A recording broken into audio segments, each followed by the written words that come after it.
It was a bright, sunny Tuesday afternoon, the kind of day that feels like anything could happen. Sally and her best friend Claire were enjoying a little retail therapy. Suddenly, Claire pulled something from the rack that caught the light perfectly. A vibrant, stunning red skirt that seemed to glow with its own energy. Claire insisted it was made for Sally, but Sally hesitated. She thought about Andrew and how he always preferred her in neutral, boring colors.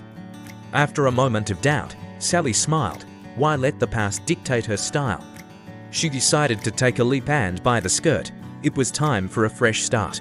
With her new purchase tucked safely in a shopping bag, Sally headed to a cozy, sun-drenched cafe nearby to catch her breath and enjoy the afternoon. She sat down, placing the bag on the chair next to her, and immediately pulled out her phone to call her mother. She couldn't wait to share the news. At the very next table sat Paul, a young man who seemed just as busy.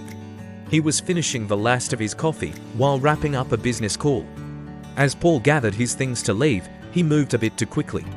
His briefcase brushed against the back of Sally's chair, knocking her bag to the floor. Paul immediately knelt down to help. He apologized profusely, his eyes meeting Sally's in a brief, friendly moment of shared embarrassment and laughter.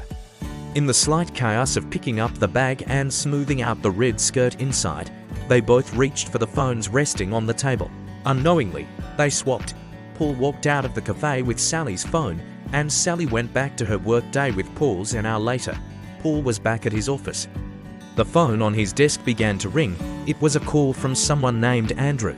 Paul answered, but the voice on the other end was demanding to speak to Sally. Confusion set in as Paul realized this was definitely not his caller. Hoping to clear things up, Paul tried to dial his own mother from the recent contacts. Instead, he reached a very pleasant woman, Sally's mother. They ended up having a lovely, albeit confused, conversation. She even complimented him on his very nice, soothing voice before they both realized the error. Meanwhile, Sally was at her own desk when her phone buzzed. It was a voicemail notification from a woman named Catherine. The message was about a birthday party starting at 8 o'clock tonight.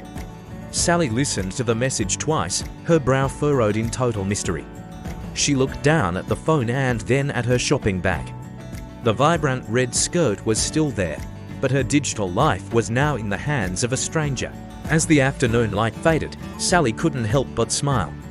This mix-up was the most interesting thing that had happened to her in years. Somewhere across the city, Paul was likely doing the same. One red skirt, two swapped phones, and a meeting that was destined to happen again very soon.